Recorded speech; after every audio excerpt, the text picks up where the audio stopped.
Hello everyone and welcome to Apex Rear Wing's very first live stream. It's season 7, we're racing Caterhams and we're here in Curitiba. My name is Stairs and it is my absolute delight to welcome Ben Rhodes to the commentary box for his first online race, I believe, to commentate. You've got a bit of experience in live commentary in real life racing, but sim racing, a different kettle of fish. Oh, absolutely. Thank you for bringing me in to join you, Stairs. Yeah, I do a little bit of real racing commentary, which different to sim racing. I'm stuck with a fixed point to work with, but also less audience to work with in most cases. But yeah, it's good to jump onto the sim and trial things where I can actually choose who I follow and get some good angles in. Absolutely. Well, we're about 7 minutes away from qualifying, and we'll go through all of the details of that in due course. But let's have a little bit of a look at the season up ahead as I show you the upcoming rounds. So starting in Curitiba, of course, that is going to be round number 1. There we go, the graphic got stuck there for a moment. That's the first 5 rounds. Virginia International Raceway, Place City Circuit, a custom-built circuit. Fantasy 1, followed by Laguna Seca and Guapure. Armagnac Circuit Paul in round 6 as we head into the new year, into Lagos for round 7. Cadwell Park, Zandvoort, and then Sydney Motorsport Park rounding out the championship. This is the circuit for tonight though, 2 14-lap races, and we'll be having a shootout qualifying session not too far away from now. And with that in mind, let's have a look at the combatants for that particular session as we show you who the drivers are. Pablo, 51 races, quite an experienced campaigner, a couple of podiums to his name. He joined way back in Season 2. Disamaj, another seasoned campaigner, joined way back in Season 1, and 3 victories for him. He's one of 2 drivers in the Quamar Vipshot team. Bretton Foley, a new driver, his debut race tonight. A couple of those drivers from Automobilista Australia contesting and looking pretty pacey, it has to be said. Bagsy, one of the most experienced campaigners, 91 races in Apex Rear Wing for him. He has 4 wins, 25 podiums, and 3 fastest laps. Goofball Antics, another one who's been there from the beginning. A couple of wins, or 3 wins I should say, equal to his number. 2 pole positions, 2 fastest laps, and 18 podiums. Berto, fresh off his win in the 6 Hours of Spa back in May. That is his only ARW race, so he'll be eager to keep that win percentage as high as it is right now. Mad Bird, 6 podiums, 68 races, and he started all the way back in Season 1, Round 1 at Phillip Island in the Formula 3s a long time ago. Resist had his first race last season in the Porsches and didn't do too bad, but he'll be looking to add to his tallies there. Followed by Sam Smith, who's just off the back of a crushing defeat in Automobilista Australia in the Endurance Championship. Was champion for 30 seconds or so. He'll be looking to rectify that in this series. Roadhog, not actually here tonight, but he is one who's been with us for quite a while. The only 2-car team, he and Disamaj, that one. And Ziras, by far the most successful driver in this field. 50 wins out of 88 races, 67 podiums, 41 pole positions, and 47 fastest laps. Lewis Wedding should give him a run for his money, though. He's done just the 1 race with us in the 6 Hours of Spa. Got a podium finish in that one, and was fighting for the win for the vast majority of that race. Nether, 2 wins to his name, 81 races. Another one who's been with us from the start and probably more well known in Automobilista Australia circles for his commentary than his racing. But that's the field, and looking forward to the qualifying session, Rhodey. Yes, it'll be good to see some of the guys I have actually watched through their driving with Automobilista Australia. So it's good to see them make the crossover to Apex Rear Wing. Certainly is. Well, 3.5 minutes remaining in this practice session, and so far, surprising no one, Ziras at the top of the field. We saw he's got 50 wins in this in ARW, and he'll be well on course to his 51st if he can replicate that sort of pace in the shootout qualifying session. Yes, just having some small technical issues, don't mind me. But yeah, Ziras are looking very quick at the top of the timesheets. Speaking of quick, we've also got Brendan Foley. He's in the pits at the moment. but he's only 3/10 away. Now, Foley's got a number of championships under his name in Automobilista Australia, so he's looking pretty good. This is his first race, as I mentioned earlier, in Apex Rear Wing. So he's a bit quicker than Lewis Wedding at the time of saying this. 5/10 back is Lewis Wedding, so we don't know what sort of fuel they're running, whether they're going for race fuel or whether they're starting to practice their shootout laps. There may well be a bit of sandbagging going on at the moment. Yes, possibly. Shootouts are a funny one to work with as well. I've actually done some shootout style qualifying myself. Bit of a gamble depending on where you sit in the field. But yeah, at this point, drivers would either be, if they've had experience with the track, they'd possibly be starting to dial down as to how they're going to do qualifying. If it is, especially if some of the guys first time with the league potentially as well, would potentially just be trying to get used to the track, because it is a funny little track, this one. It is not particularly long track. Let's go on board actually with Lewis Wedding as he rounds the, quite sure what part of the track he's at the moment. He's in the middle sector actually, coming up to the final sequence of corners. In fact, that's live streaming I was referring to as the live timing I was referring to was slightly out of date. So he's coming across the straight now, so we can go on board with him as he completes a lap of Curitiba.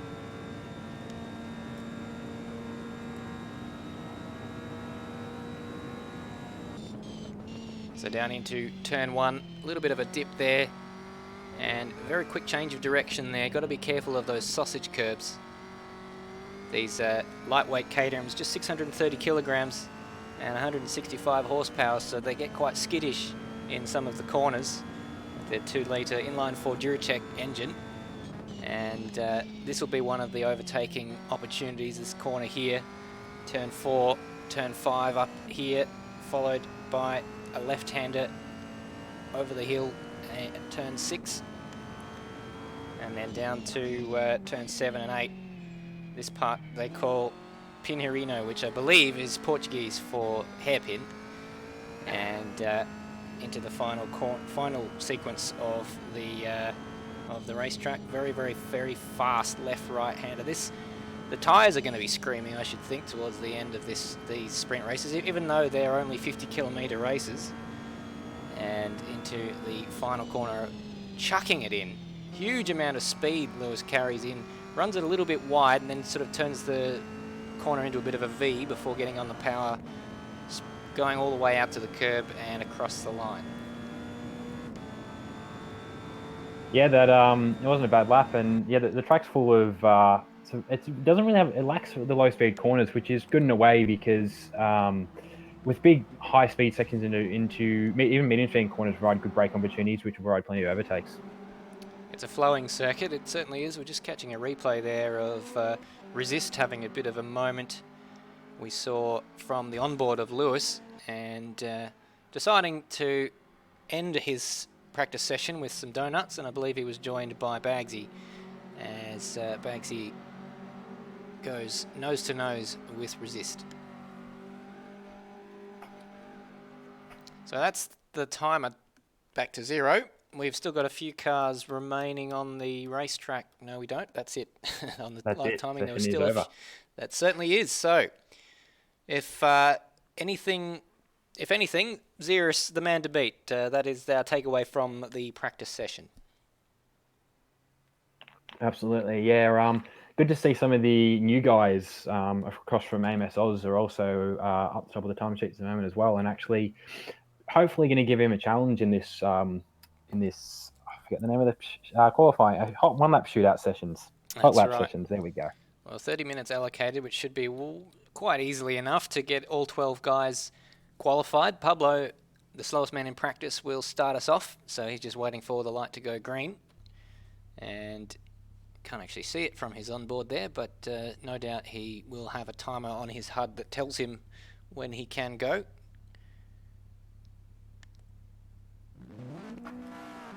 And there we go. So the first of our runners is off, and they've done these shootouts for quite a number of seasons in Apex Rear Wings, so they're fairly well experienced with them. Usually someone in the server will let the next person go, let the next person know when they need to go, which is Nether in this case. So as soon as Pablo gets down into turn 1 on his flying lap, Nether will know to take off on his out lap. Okay, so it is the perfectly overlapped style of one lap shootout rather than the full let person do a 3 lap and then come in format, which is a better way to do it. Gets the session over a lot quicker. Yeah, that's right. So we're always, as soon as we're seeing one driver finish a lap, we're not too far away from seeing another driver start their lap, and of course no ad breaks or anything like that to worry about. So there isn't a gap between some of the drivers in the session.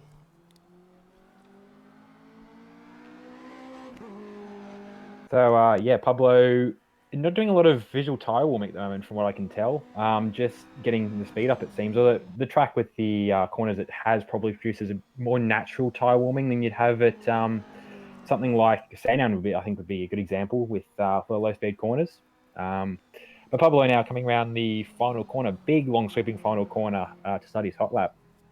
That's right. It's his first race for 8 rounds with us. He contested the first 4 rounds of the Porsche series in season 6 and took a bit of a break. So good to see him back in the Caterhams. Across the line and down into turn 1. So RAF livery on that car, looking quite smart. Alrighty, through the first couple of corners, just taking a bit of curb there on the second, but steering just clear of the apex through the third one. Pretty good exit out of that first sequence of corners up the first of the 2 back straights.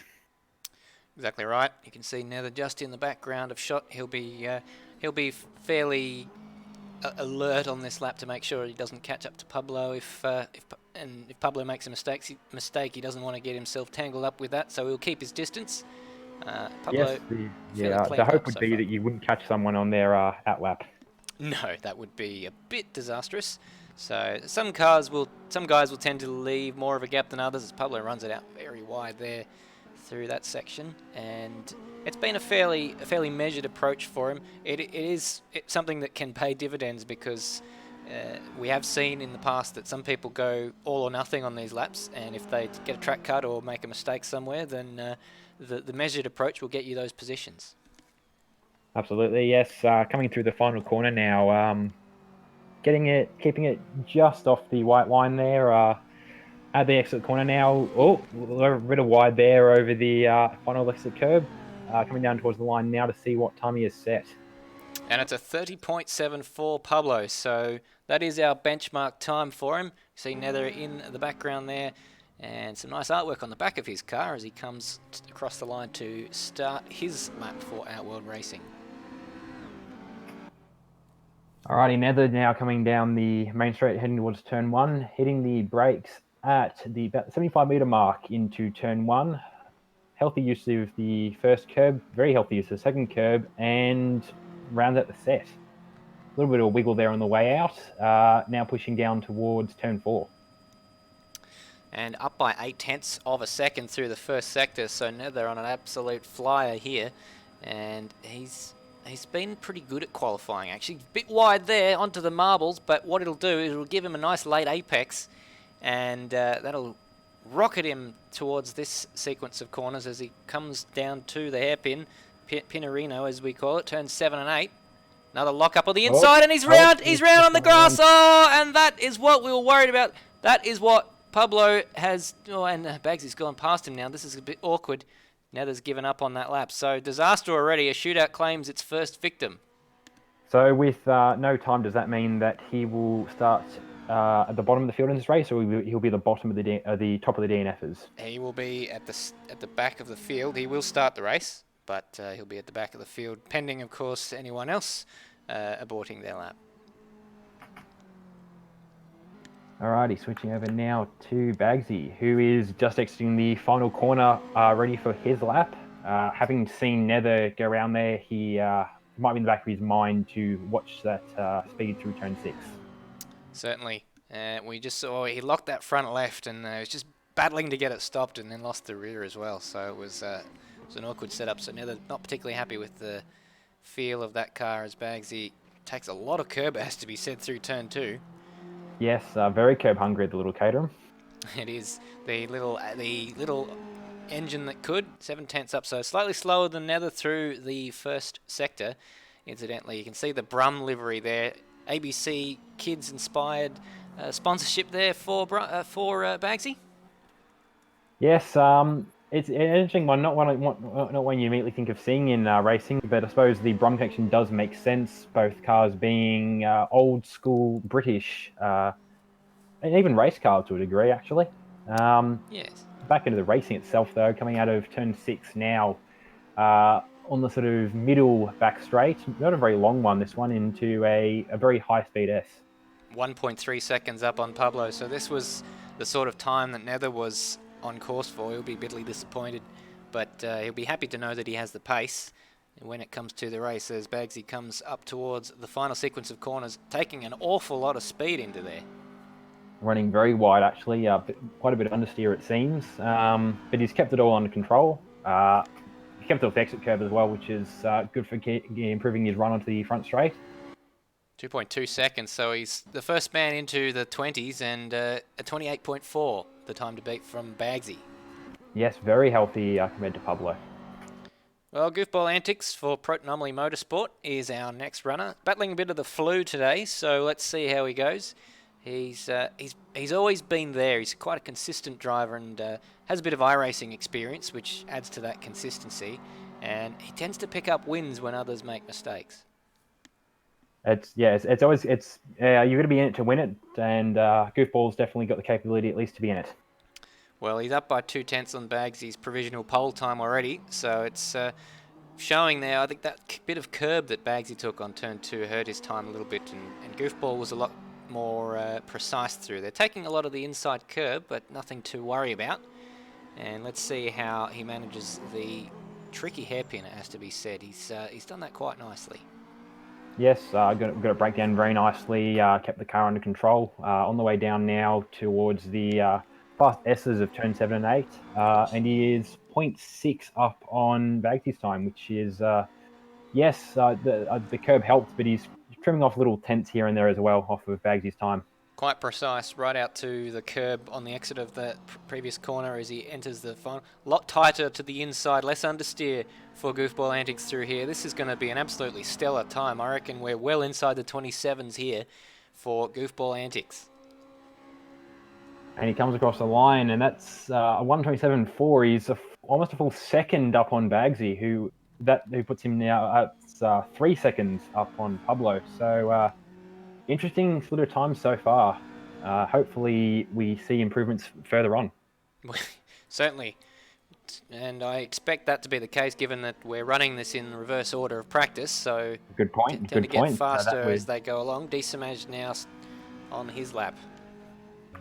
Actually coming down to start his lap, I beg your pardon. So Decimage is a little bit further back than some of the other drivers have been. Here he comes. Probably more focused on his tyre warming. We'll see if that's made an effect. Coming down now towards turn 1, braking a little bit earlier than I remember Nether braking at. Very measured use of the curb there. So maybe a little bit too much in curb in turn 2. A little bit of grass. He's under the grass. That was our first real Larry moment after the Nether incident. 0.4 of a second down. He's got a lot of time to make up, Rody. These cars are very twitchy. He was very lucky to save that, putting 2 wheels onto the grass at some points there. Yes, that's... well, we know from watching him in the Rally Live stages that he is an aggressive driver and he'll attack with everything he's got. You see him seesawing at the wheel quite a bit sometimes. And or he's done that quite nicely, that hairpin. That I think he braked maybe a little bit earlier than some of the other runners, though. Coming up towards the second split now, and he's actually lost another 3/10, and possibly just with that first split being right at the start of that back straight, but it didn't have a full time to measure out his lost time as such. Hopefully he can cut that down a little further though as he rounds the final corner. Yeah, Goofball Antics looks set to hold on to this position for the time being. We saw he was very clinical through the final corner. Decimage did a good job as well, so let's see what he's got. It's going to be a 27. It is, but only just. So Decimage will slot into second place, and Resist jumps onto the circuit for Black Flag Industries. Just his second series with Apex Rear Wing. What has he got? Yes, Resist now heading down towards turn one, braking more or less about where Decimage had. Uh, very measured use of the curbs again, not taking too much curb. Uh, Also kept it off the grass out of turn four, which is good to see. Yeah, 2 tenths down on Goof, so that first sector split for Goof showing that it was quite difficult to beat. And Resist cleaner than James. All of them touching the brake, just a slight dab of the brake to get the car to go in at that right-hander. Yeah, just a little bit of brake to get the front end down, get the weight on it to get it turned in. Heading down now towards turn six, sorry.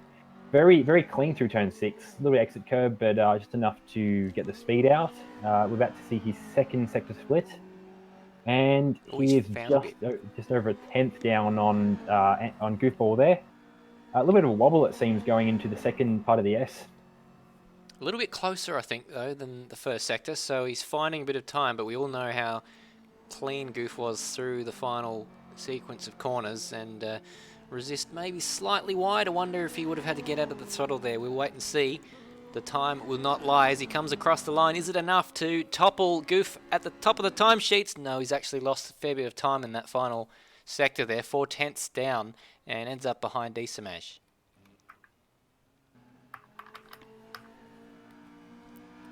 Berto. Burrito, the Burrito. Mexican special. Berto is up next, coming down just across the line. Ready for his lap. Hopefully he can topple Goofball Antics from the top, but we will see that in 1 lap's time. Yeah, Automobilista Australia viewers may well know him as Rob Dunt, and he has raced with us before in the 6 hours event in Spa that we had back in May, and he actually teamed up with Sam Smith and won that. And this is oh so close. He's half a tenth up on Goofball Antics, so he's showing some real pace here at the moment. He is, Goofball with the quickest first sector, but to top that just a little bit, Rob Dunt is, Berto in this case, is on the charge. Most certainly is, and he's got that car nicely set up. It looks like it's doing exactly what he wants it to do, and a nice late apex through the hairpin, running it out wide. And I fully expect him to find a bit more time through this middle sector. It's been very clean, using all the track. Another 2 tenths there, and Berto is well on track to take provisional pole away from Goofball Antics. Yes, heading up towards the final corner now. It's all really going to depend on how he can get into this and through it and then out of it again, as to whether he can get the maximum speed possible onto the final straight, which is now on his way down towards the finish line. And we'll see in a few seconds where his time puts him. Yep, 2 tenths of a second. To the top by 2 tenths. So great job there by Berto. Good job indeed. And now we look towards Madbird. It's a fairly hefty time to overhaul. What has Madbird got? You can see in the Artec Nikon car with a Jurassic Park inspired livery. Something very close to his heart. And Artec now a single car operation. I personally teamed up with him last season in the Porsches, and we got the team's championship. Didn't quite have enough speed for the drivers, and Madbird doesn't seem to have quite enough speed in the first sector. 4 tenths down through there on Berto's time, so that just goes to show how quick that was. Yeah, that probably, where the scene at the moment, probably puts him third as we run through. But he is on his way down now towards turn 6. Little bit sideways there. Just kept it under control. It was a good catch. It was a great catch, but that will have cost him critical partial seconds or even a second in that. There it is. That would put him down in 4th place, even 5th actually, because not fast enough to beat Resist unless he can find a bit of time in this final sector. Now, I think the approach now is going to be he's not going to get pulse, but he's going to push it as much as he can without spinning out. Well, here he comes to finish his lap, and it's going to be just in the 28s, back in 5th place. Not a lot of time between himself and Resist, but enough to cost him the position as we look towards Sam Smith. Now, Sam Smith is always a pleasure to watch drive. He absolutely throws these things around. Yes, and these cars are built to be given a bit of tough love. So it'll be interesting we get to see if Sam can drag that out into a pole position. Very Whoa. wide there into the first corner, without taking too much to the second curb though. But that potentially will affect his run. He's came out on the exit curb quite nicely there.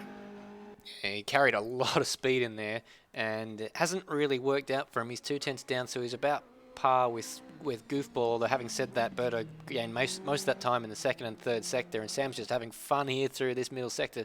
Absolutely on onto the grass there. That was very, very close.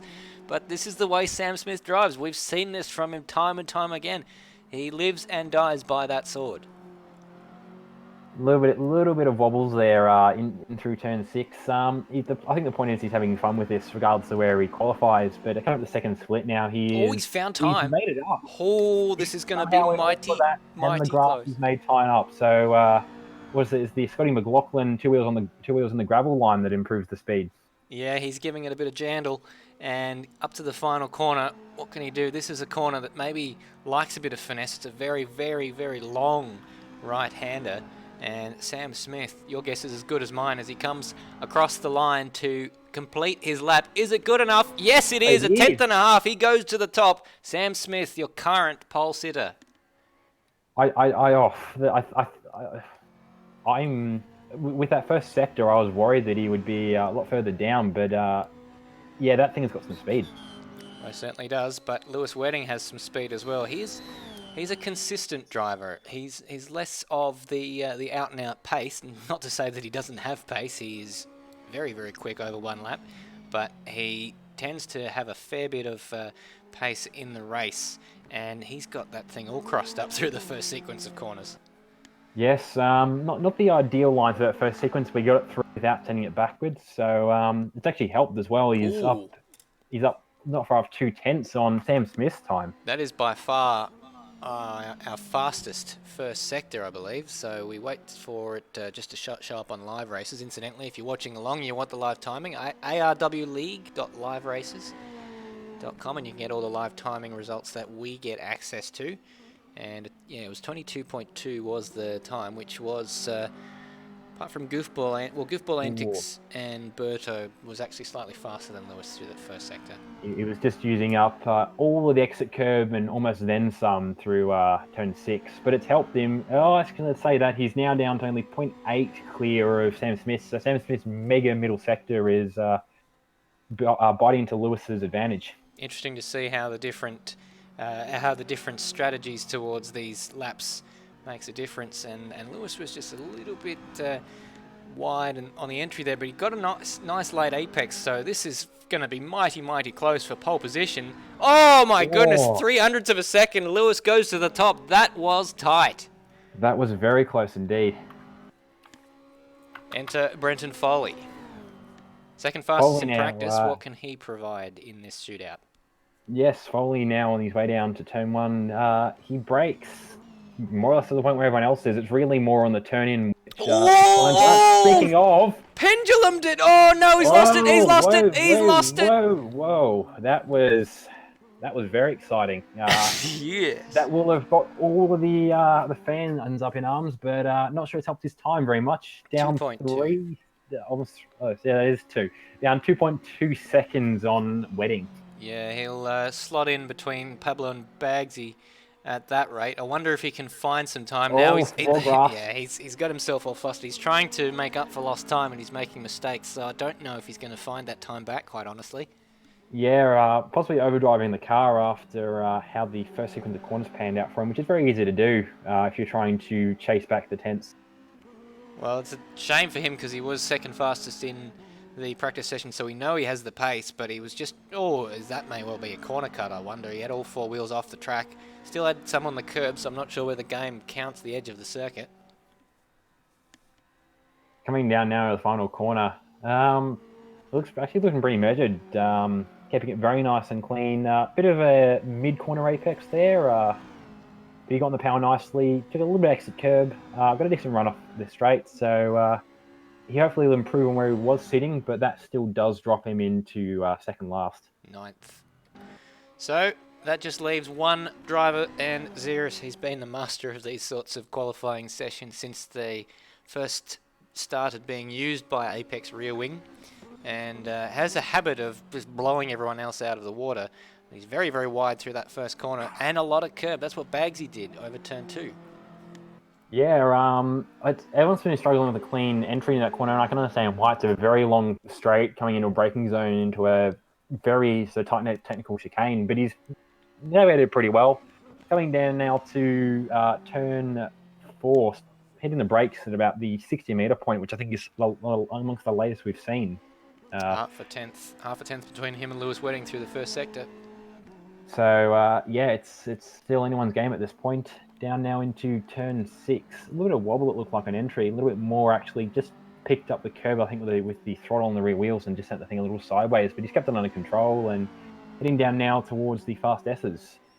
Oh, it's so tight. 9,000ths of a second is all that separates Ziras from pole position. So this is not the slam dunk we expected from the practice session with a couple of tenths separating them. There's thousandths in this. So Ziras, he's locked up the front left. Oh, the front right, I beg your pardon. And it probably won't, because he sent him wide. I don't think he quite nailed the apex at the exit of the corner like he wanted to. So has he cost him the time? Will it be first? Will it be third? It's first by 300ths of a second. Ziras goes to the top. Lewis Wedding second, and Sam Smith in third. Not even a tenth separating those top three, and Berto just 2 tenths behind.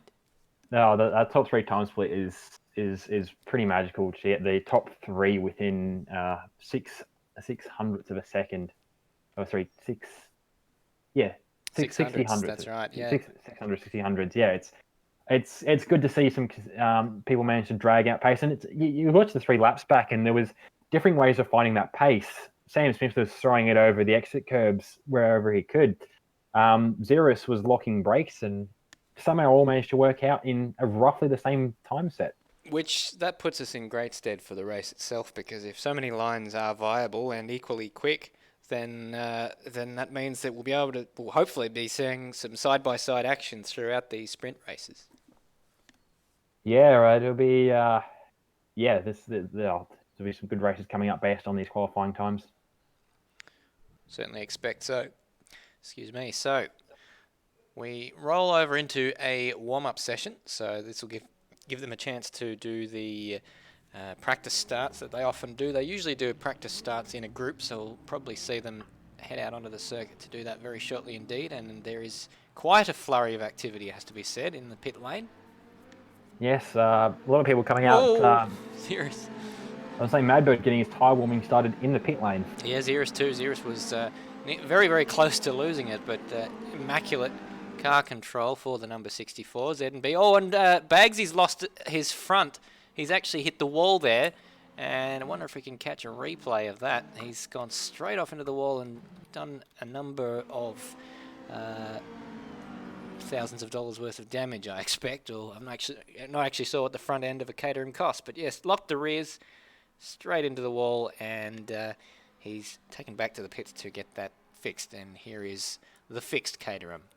I think the advantage of racing at Caterham is that these are one of the few cars you can buy in kit form to build yourself, so he's probably just got another kit set garage waiting to bolt a new front end on with a couple of 10mm spanners. Very, very good. No pit. Ooh, and Decimage having a huge moment. Is he going to save it? He's done just about that. So a lot of guys here just testing the limits as they get towards the grid. So I would expect, if they're planning ahead, that they've put in a bit of fuel, so the car will feel slightly different from the shootout. Incidentally, Goofball Antics not taking to the racetrack. Berto coming down the back straight there. And it makes a lot of sense to do their practice starts all as one, because it's all well and good to do one on your own, but when you're doing it with the guys you're about to start an actual race with, then it might give you some idea as to how they're all going to behave off the start. Yes, it's good to get in to do a whole group practice session, so you have an idea as well. Potentially stalled or slow-moving cars, and yeah, starting just like a good example would be I've done a bit of racing myself. Starting off a hill climb where it's just you by yourself, I mean, there's challenges in that, but it's relatively simple. Build some revs, drop the clutch, off you go.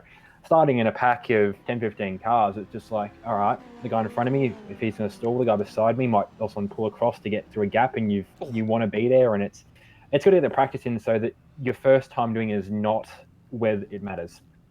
Banksy just gave Madbird a big clunk on the arse there as he came up to find his grid spot. And just 2 cars, Goof and Nether, missing there. Well, I think Lewis Wedding was a little bit late. Oh, they're waiting for him? No, yes, they are. Lewis Wedding and Bretton Foley, who's just gone into the wall. Yes, not the best way to go for your practice start. No, not ideal. And someone is beeping their horn. Yes, I think that I can hear that too. It might be Ziras, I'm not sure. So we've lost 2 front ends of Caterhams in this warm-up session, so it's not been the cleanest warm-up session that we've had in Apex Rear Wings history, but it certainly hasn't been the messiest. No, Ziras building the revs. Oh, Ziras had a slow start there. Very tardy. Now, coming back to 4th on the run down to turn 1. The good thing that they're doing practice start, it gives us a chance to practice our commentary for race starts. It certainly does. Ooh, a bit of lag happening there. Sam phasing through into Ziras. So if you've just joined the broadcast, this is not the actual race start. This is the practice, the warm-up, so they're practicing their starts. And some concerning lag from Sam there that hopefully won't affect him during the race. Fingers crossed that resolves itself very shortly indeed. It was, I believe, it was Madbird, I believe, it was tripoding it over the second corner chicane. 3 wide. Yeah, 3 wide there, getting very cozy. Yeah, I think they're being probably a little bit more aggressive than they would be in the race with 14 laps remaining, and just seeing what they can and can't try on.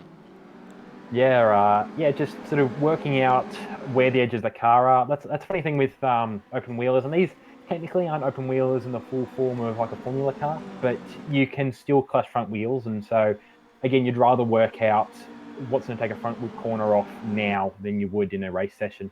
Just getting some word through from Brenton Foley down on the ground that NVIDIA minimised his game so luckily it was during the warm-up, just as he was coming onto the grid a moment ago, and that's why he's spat him out onto the wall. Don't know what's causing Sam's issues, by the way. And the cars, are they going to form up for another practice start? It looks as though they are, yes. Apologies on the stream for any stuttering that you just encountered. It looks like that seems to have resolved itself, thankfully, all by itself. So are we going to get everyone? Looks like there's still some guys in the pits, and obviously taking this opportunity for a driver pit stop. We don't actually have any car pit stops in this race, as it's flag to flag from start to finish. Good thing too, these cars don't have pit limiters.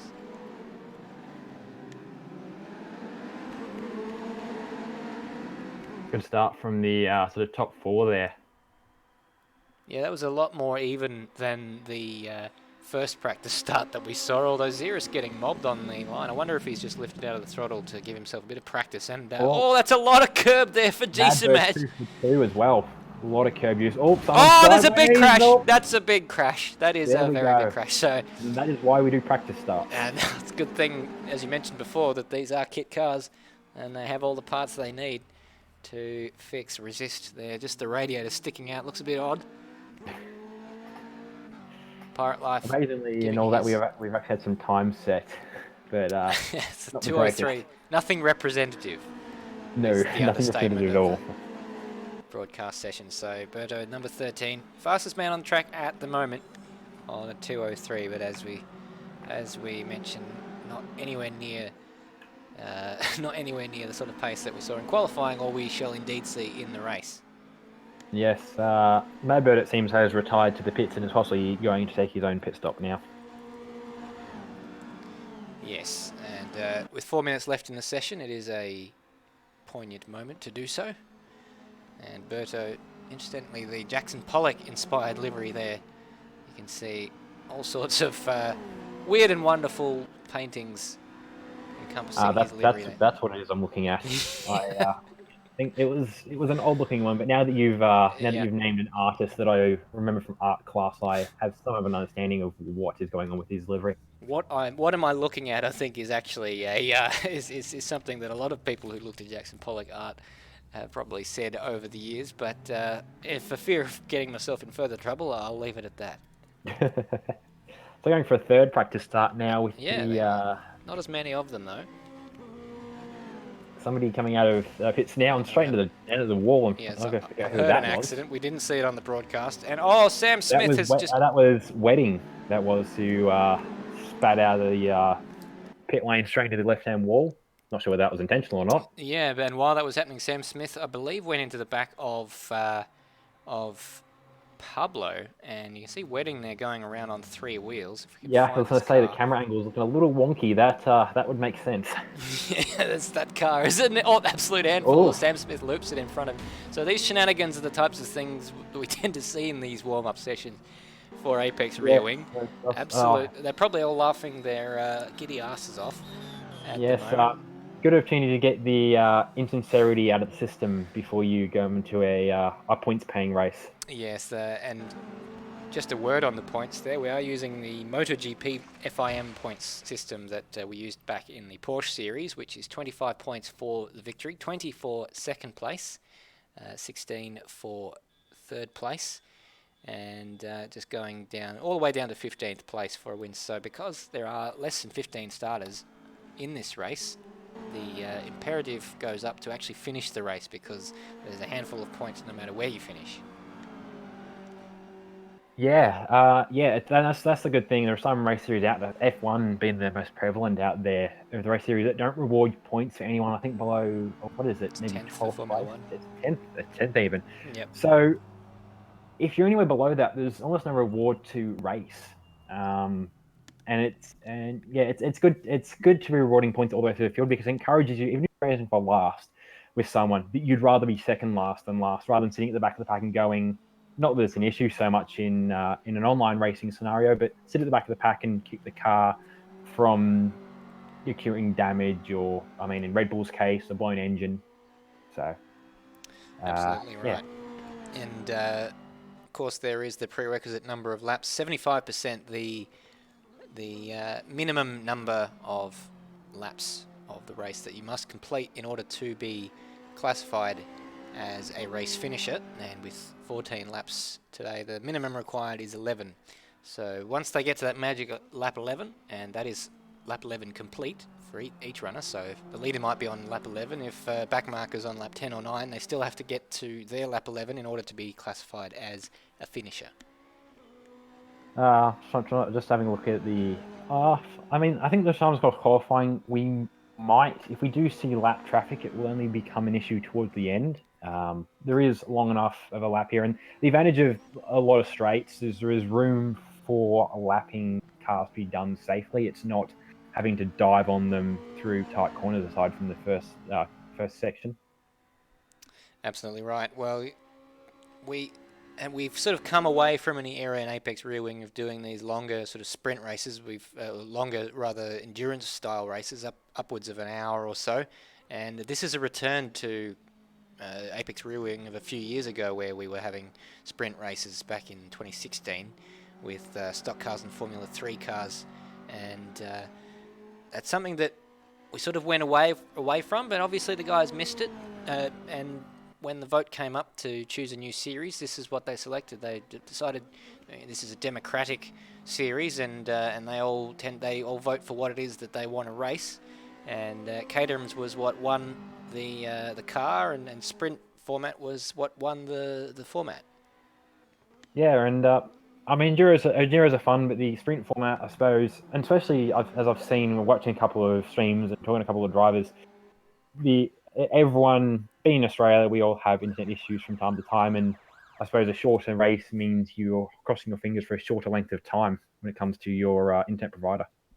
That's right, and we've seen actually that's been an issue for Lewis Wedding in the Endurance Championship in Automobilista Australia, which he was actually undefeated in that series in races that he finished, but 3 DNFs in an 8-race series was enough to cost him the championship in that, and I believe all down to internet issues. It was something that was plaguing him for quite a number of races in quite a number of series, Lewis Wedding. So I think that's why he's probably quite happy to be racing these Caterhams in this shorter format. Yeah, drivers grading up now. We've got Everyone but Rose 1 and 3, it seems, out there at the moment. Yeah, it says Lewis Wedding and Ziras late to the grid. They've made it now, obviously trying to save as much fuel as they possibly can. And Lewis Wedding quite happy on that horn. I believe that's Lewis Wedding. It was Lewis Wedding. I think during his lap was heard to be beeping his horn quite a bit as the drivers get away on their warm-up laps. So Ziras, your pole sitter, he only got pole by about 300ths of a second in the end, and one thought he might have lost it in the final corner, but he just had enough to edge out Lewis Wedding, second place man. His first season race. He's obviously as I mentioned before, he did the 6-hour race and finished on the podium there, and he'll be looking to take the challenge up to Ziras. Sam Smith, another fast man.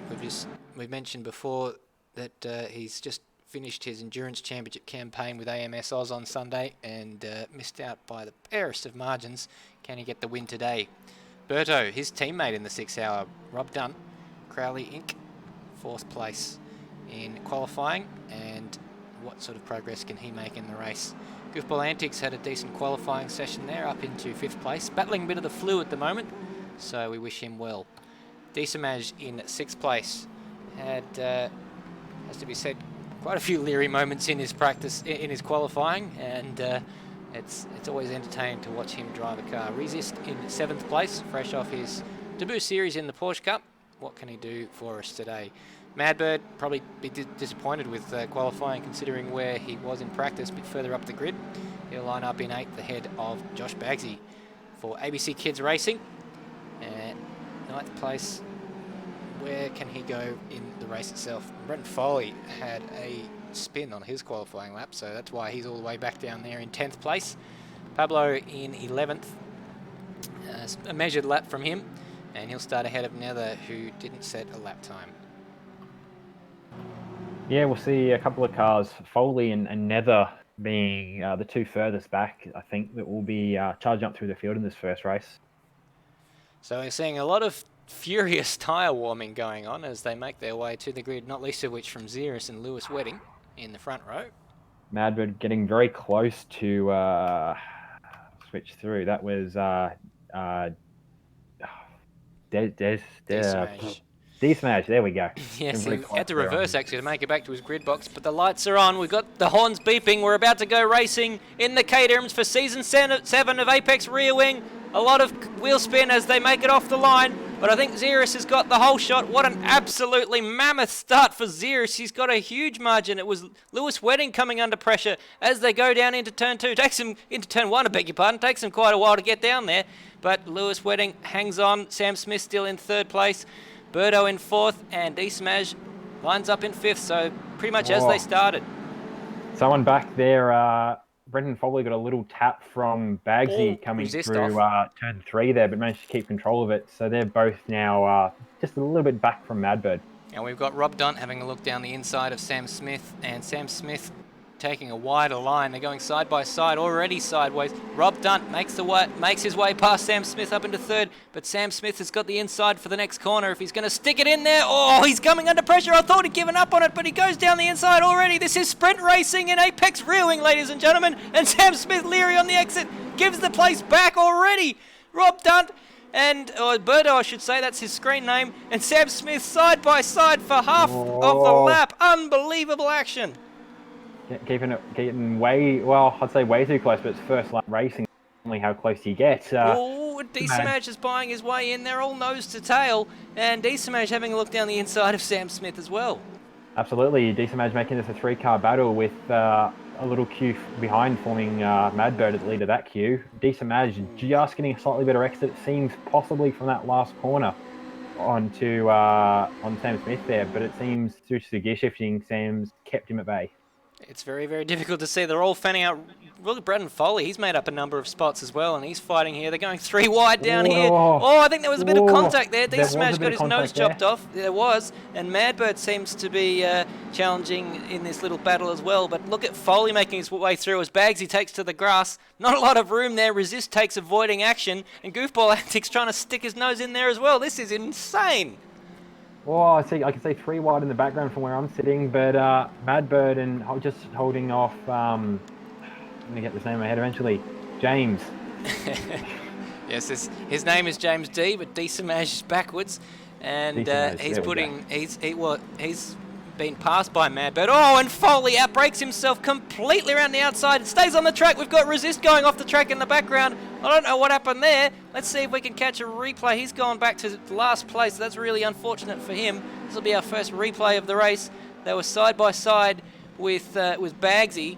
We've seen a number of offs there. Now, did he get a little helping hand from Bagsy? Yes, he did. So Bagsy knocks Resist off the track. He won't be particularly happy with that.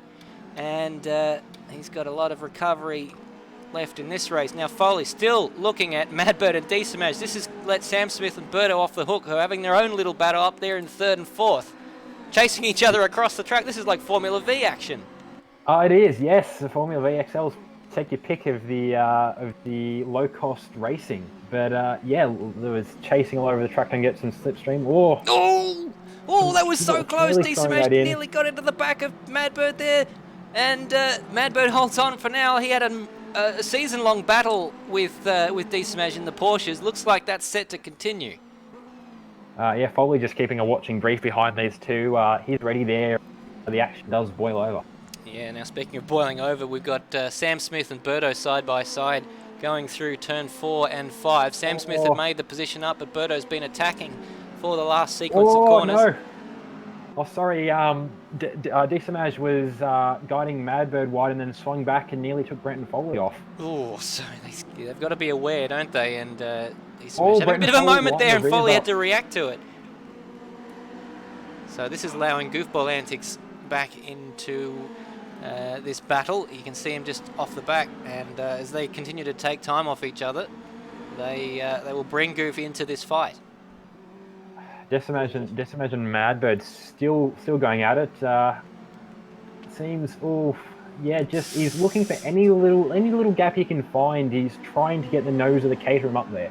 Meanwhile, at the front, Ziras sets the fastest lap of the race, 2 seconds up the road from Lewis Wedding. You can see him chasing everyone across the road to try and break the slipstream. It's not working, as Berto has a look down the inside of Sam Smith at turn 1 and moves his way up into third place. No, he doesn't. Sam Smith hangs it around the outside. That was brave, and Berto actually loses out quite a bit to Sam Smith.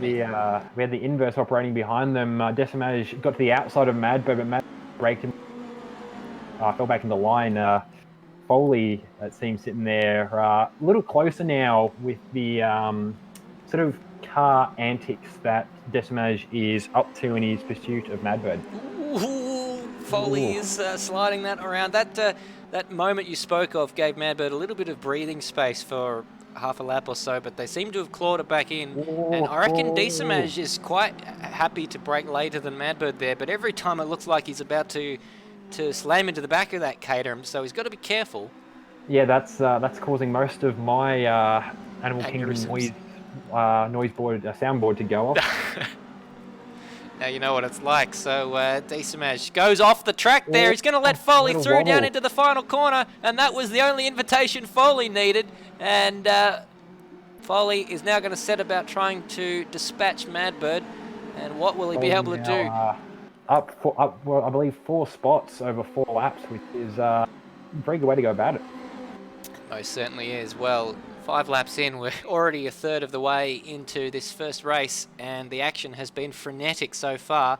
It looks like Sam Smith on this lap has managed to stay ahead of Berto, as Ziras puts a 10th on Lewis Wedding, and this is all sorts of action on screen. Thinking around the outside, out the front end of Madbird, but Madbird is not going to let him get away with that.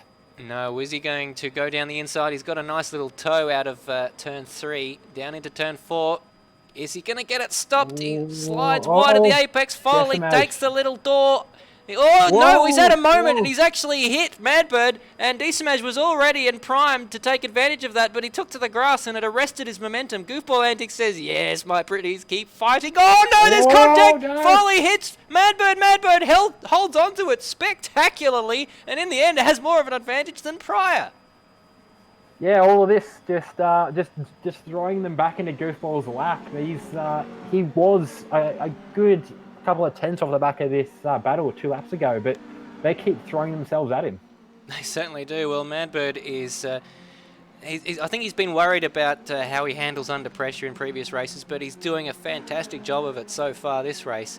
He just keeps going on. He might not have the outright pace of the guys who are trying to overtake him, but he's keeping a cool head on young shoulders, and looks like Foley is having a go down the inside of Desamage, so Desamage unable to keep Foley at bay, but can he drive it around the outside of turn 1? Yes, he does. So Foley will have to settle for 7th for the time being. Yeah, Goofball now sort of back to the watching brief he had. He doesn't seem to have the pace to quite race with these guys, but it's possible that his car has better, or the car himself has better clean air pace than he does stuck at the back of another Caterham. Now, off screen, we didn't see it, but Berto made his way past Sam Smith up into 3rd place, so that battle's also raging on, but you'll forgive us for focusing on this 3, even 4-car battle, as it looks like it's all going to kick off once again. Foley having a look down the inside, that's not gone well at all. Foley spears off the track, crashed into Desamage, who then crashed into Madbird, and that is not something that he'll be proud of, I can absolutely assure you of that. Let's go on board with Foley, if we can find him. He's dropped back to 9th place, and yeah, he got a bit of a warning there. The brakes were on. He went down the inside where there was no space, and that has cost him quite badly. The consolation, I suppose, is that Madbird and well, actually, it did cost Desamage 6th place there, so that will probably be playing on his conscience a little bit. Yeah, the real winners out of that, Goofball now sitting up in 6th, pretty stably in 6th from Desamage, and Nether now up on the back of Desamage from his start position in last. Yeah, Nether probably still coming to grips with these cars. We see sitting 2nd in the Porsche Cup Series in Automobilista Australia at the moment, so he's got a handle on those cars, but maybe just taking a little bit longer to get onto these cars as he goes onto the grass. So we've given him the curse, and Foley's on his back. But how much damage does Foley have from that off earlier in the race? Yeah, Foley closing up there, possibly. Oh, I was saying he's going to go for a dive. Oh, Nether. Nether I wonder if went Nether's wide got himself. some damage. Yeah, he's onto the gravel. We heard him talking during the practice session. He had some choice words about those gravel traps. They take some getting out of. By all reports, and he's still struggling in there, so he's fallen back into the clutches of Resist, fighting over 10th and 11th. Bagsy just up the road from him, so Foley sits in 8th, Desamage just up the road from him in 7th, Goofball Antics and Madbird now with a little bit of space to breathe down, some breathing space if you will, and what's the difference between he and Goofball? In the previous lap, they matched each other more or less to the 10th of a second. Yeah, unfortunately, the incident with Foley has spread out the field a little bit. The closest battle we have now on track is all the way back for 10th. Nether just getting a little wide through turn 6, allowing Resist to slot up the inside, and they're now 7 tenths away from each other over a battle for 10th. Also a fairly close battle going on between Berto and Sam Smith over 3rd place. About half a second separating those, so Berto seemingly with the pace at the moment, although having said that on the previous lap, Sam took 5/10 of a second out of him, so I think the way that Sam drives, it can be a case of 2 steps forward and 1 step back, because he likes to drive, he just loves driving sideways, and every now and then he'll make a little mistake which will drop him back, but on the laps where he doesn't make a mistake, it pays dividends. Yeah, the driving sideways technique would pay dividends for him if he were to jump into a Formula V or Formula 4. That is the way to go fast. Those things, and it seems to be the way for him to go relatively quick in these things too. It just seems to be the driving style of the lightweight, low grip car. I wonder if he's happy to just bide his time here for the time being. They have quite a clear break over Madbird, 5 seconds behind them. And here will be an opportunity to see whether or not that is the case, because he's got himself tucked right up underneath Berto. He is pushing up on the inside now of Berto, just seeing ahead to win to see if Berto or Smith are the late breakers. And Sam Smith makes the move, gets the thing parked quite nicely on the apex, and appears to have made the move as he goes. Oh, and it's Berto having a bit of a moment. I thought Sam was sailing wide onto the grass there. Tricky corner that, because you want to be pretty much on the throttle, but a little mistake and it sends you onto the grass. And Yeah, Sam and Smith on the podium. Yeah, the curbs can play havoc with cars as light as these. They most certainly can.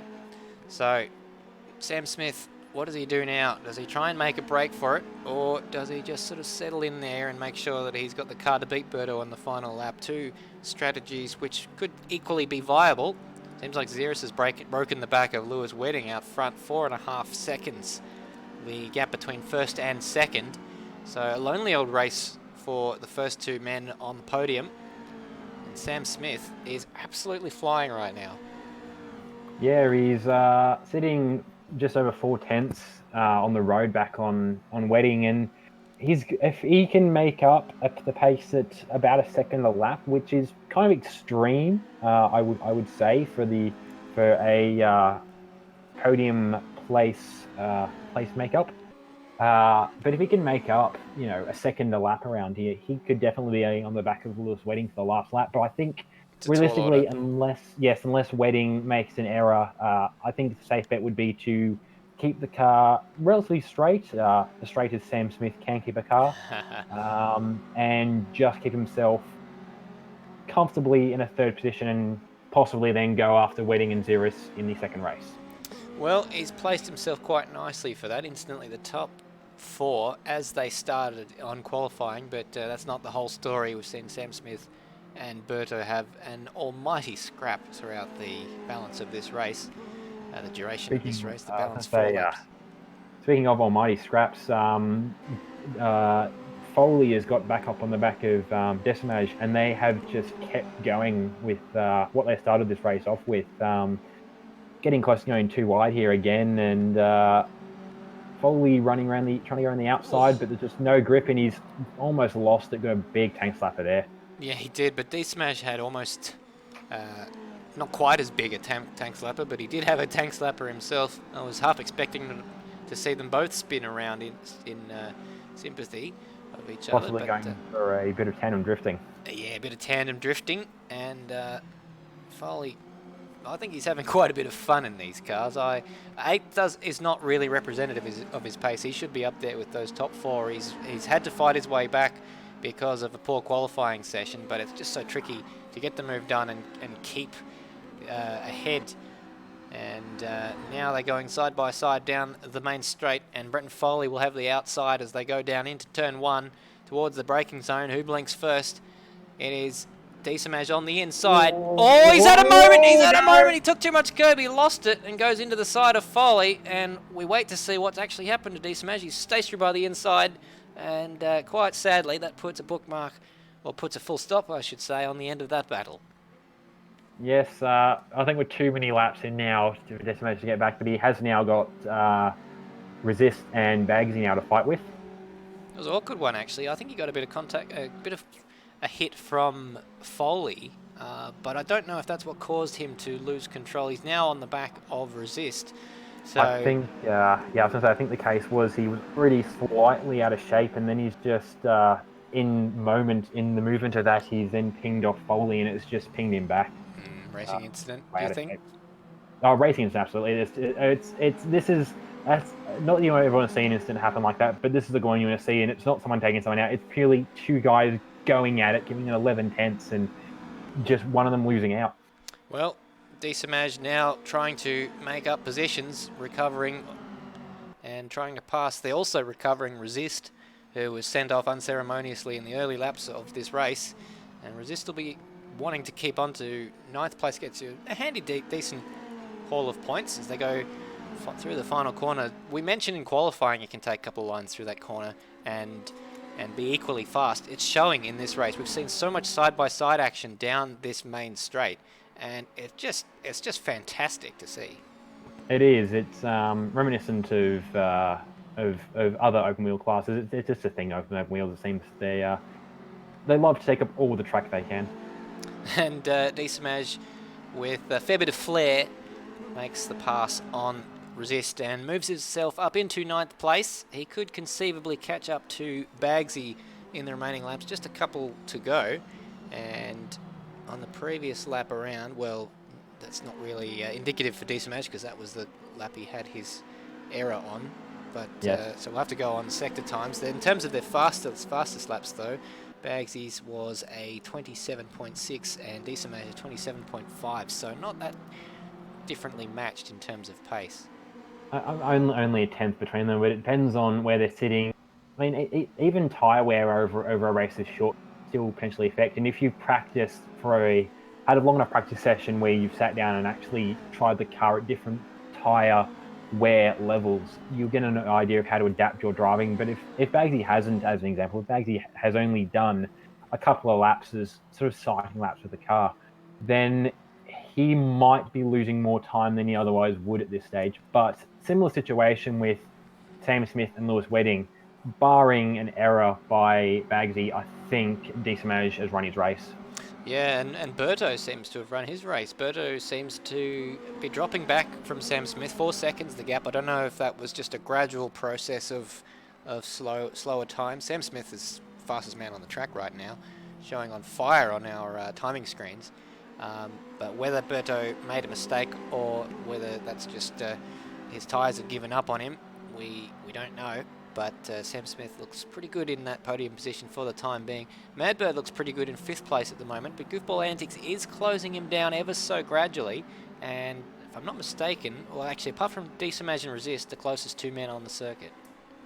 Yes, yeah, it's a very extended train between Madbird, Goofball, and Foley, who's just biting into it. But again, 1 lap left. They're not going to do much aside from maybe catch a little bit of slipstream Maybe not. down this last run down the front straight. Maybe not, but Foley is taking a huge amount of time out of Goof at the moment. He was a second faster on the previous lap, so he may well just have time for a very, very last lap lunge as the leaders are now actually coming through the first corner on the final lap of the race. So that's flown by 14 laps, and Ziras has completed 13 of them, leads by 6 seconds from Lewis Wedding and Sam Smith in 3rd place.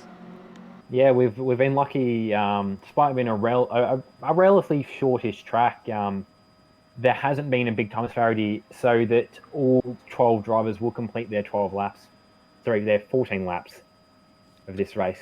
Yeah, now the 12th and last on track, a minute off, but still a full half a minute off being lapped, and as we understand now there's probably been off again to cause that. So we saw him struggling. A few trips to the paddock to visit the farmyard. Well, Ziras untroubled this race, and we were hoping that some of the other guys might be able to take it to him. But they'll have to step up their game a little bit because he's coming across the line to win this race. Lewis Wedding will settle for 2nd place, and Sam Smith not too far behind, just 10 seconds. Your 3rd place man. A spirited battle with Berto, and Sam Smith the victor of that. Great job, Madbird. He seems to have held off this challenge as looks like Foley's just run out of time. No, just so close, so out. close. 1/10 of a second in it. So we look back now to Bagsy, who's under an enormous amount of pressure from Diesemage. Again, just ran out of time. We needed 15 laps, didn't we? No, not quite close enough. And some interesting tactics after the race there. Diesemage, I wonder what he'll think of that effort. He was right up there, got a lot of airtime. Resist finishes in 10th. Pablo will come across the line in 11th and Nether in 12th place. That was some great racing. There was action. Good to see some close racing. A couple of times it boiled over, but there was no intentional actions on anyone's half. They were only there at all times to race, and there was never any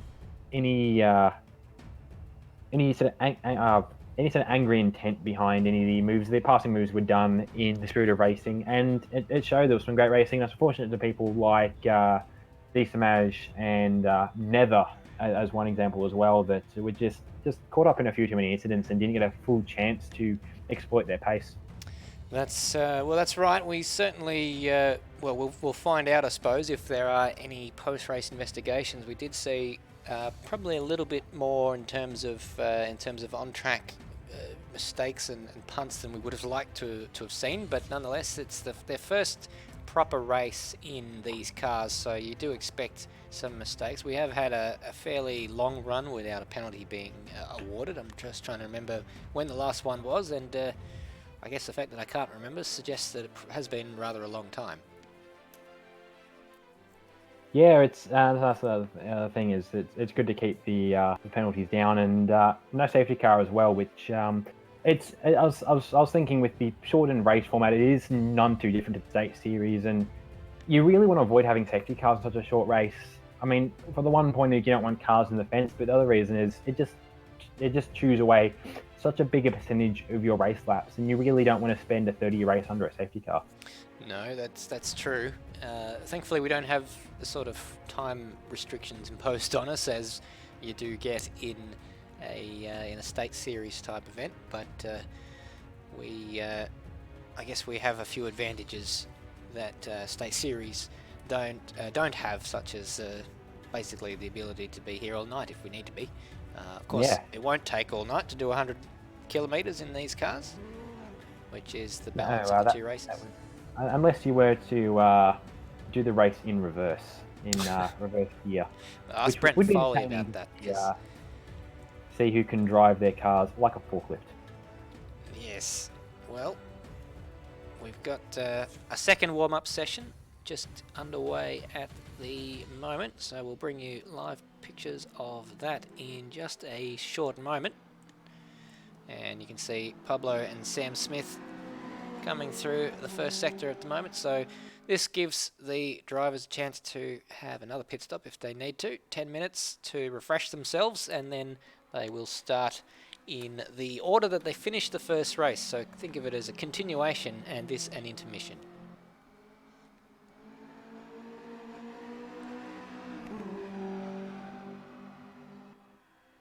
Sam Smith and who's that there? It's Pablo leading him at the moment. Pablo, they are getting very cozy there. It's. I mean, if this was one of the guys right at the front, it reminds me of somewhat of post races I've had where, and you can tell you've got a race with someone. Unfortunately, you can't replicate it in Automobilista. If you have a good race and you pull up alongside with someone afterwards, you just sit there and, I mean, we do a handshake. We weren't doing 100 kilometers an hour, but yeah, just going for a leisurely Sunday cruise around Curitiba. Yes, that circuit. Yes, Curitiba, about 400 kilometres southwest of Sao Paulo in Brazil. It's in the state of Parana, I believe. I don't know that's how it's pronounced, but that's what my research notes tell me. So Brazil has to be said, has quite a nice handful of circuits. Probably most of us would not have known about if it weren't for Risa and their releases, Stock Car Extreme and Automobilista, bringing to light what I'm sure a lot of Brazilians know, but we in the rest of the racing world basically had no idea these circuits existed. Yeah, Risa doing for Brazilian auto racing what things like the Vet Supercar games back in the day did for Australian motor racing. A lot of people around the world, it being badged differently overseas, still had that content, and people would have known what great circuits Oran Park and Sandown and Winton were without having the knowledge of being a local. That's right. Well, we've now got 3 cars occupying this part of the track, with Decimage getting involved in this little cozy bit of driving, and Pablo finished was it 10th, I believe, in that race, so he'll get a handful of points. So I beg your pardon, 11th. So he'll get a handful of points there, and no retirements in race 1. That is something to note. They have upped the damage, normally set at 50% for Apex rear wing races. That's been up to 75%. So that places a bit of a greater emphasis on race preservation. But having said that, these cars I think are a little bit more durable than some of the other cars that get raced in Automobilista. Yeah, I'd say, that's disadvantage going very wide there. Yeah, these things being ostensibly road cars, you can, I believe, register the 3, 4. I forget which model category we are using, but I believe you can register these on the road to use. So in theory, if it's in the realistic simulation, you will have a lot more relative durability to something like, say, a Brazilian stock car. Yeah, these are the 360Rs that these guys are running. So in Ooh. terms of Automobilista, the mid-tier one. Yes. Yeah, it's some good little. I'm getting some weird messages right now. Yes. Yeah, good little cars and mid-tier cars. I actually sat through the Caterham range, and they've done a lot more. They've got for a car maker that makes only one car and has made only one. Well, for the most part, has made only one car for the past 50 years. They do have a great diverse range, fielding from Duratec engine power plants like you've got in here, which is the same engine you'll find slightly less tuned in a Formula Ford, all the way up to they did at one point make a 2.4 liter V8, which I believe was two 1200cc inline four bike engines My strapped goodness. together. I can So imagine the effect that would have on one of these things. I've driven the just as a bit of fun while I was getting all this set up today. I jumped onto Forza, which is the closest I've got to any. I lack the steering wheel to give this game any decency, so I jumped onto Forza with a super light i500. Very balanced car until you put the power down, and that thing is supposed to be able to it's supposed to be able to outdrag a Veyron, and it does. It's insane off the line, but you get it anywhere near sideways, and you remind about how little rear tire you've got to play with. So third gear power slides in a straight line are a dumb thing. Yes, they sound like it. Well, it looks like everyone's taken to the pits, which makes me think we may well be getting a start fairly shortly indeed. They may well be choosing to forego the remaining 4 minutes of this warm-up session, and indeed that is the case. So with that in mind, what are your predictions, Rhodey, for the remainder of tonight's action? We saw the qualifying was very close, but the top three a little bit further spaced apart during the race itself. Do you think the Yeah, same thing will happen in the second race? I think the spacing was part. I think potentially with I've from memory, Wedding started fairly well at the front. Ziras obviously started at the front and just won from pole. Sam Smith had to come relatively through the field though. So Sam Smith now comes on the back of Wedding and Ziras. I think Sam might be able to keep to at least Lewis. But if he can't get past Lewis in the early laps, he's not going to have a chance of catching Ziras, who will just drive away from the pair of them. Further back, though, I can see Desamaj bringing some positions up. Same with Foley, same with Goofball. I always also hope that Nether can find some consistency in his laps and find a little less grass and curb and get up into the top 10. Yes, well, we certainly echo those sentiments indeed. It was, yeah, Sam Smith did actually start from third, but he did fall back, and that battle with Berto probably cost him any chance of fighting the top two. But with that in mind, Rhodey, do you want to take us through the grid?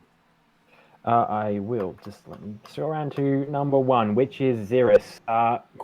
First in qualifying, first in race one. Fair to say we will probably see him up in the fight for being first in race two. Other way. There we go. Into second, Lewis Wedding, Loose Simsport, the front runner of the Automobilista Australia converts. Back to third is Sam Smith in for Tin Shed Racing.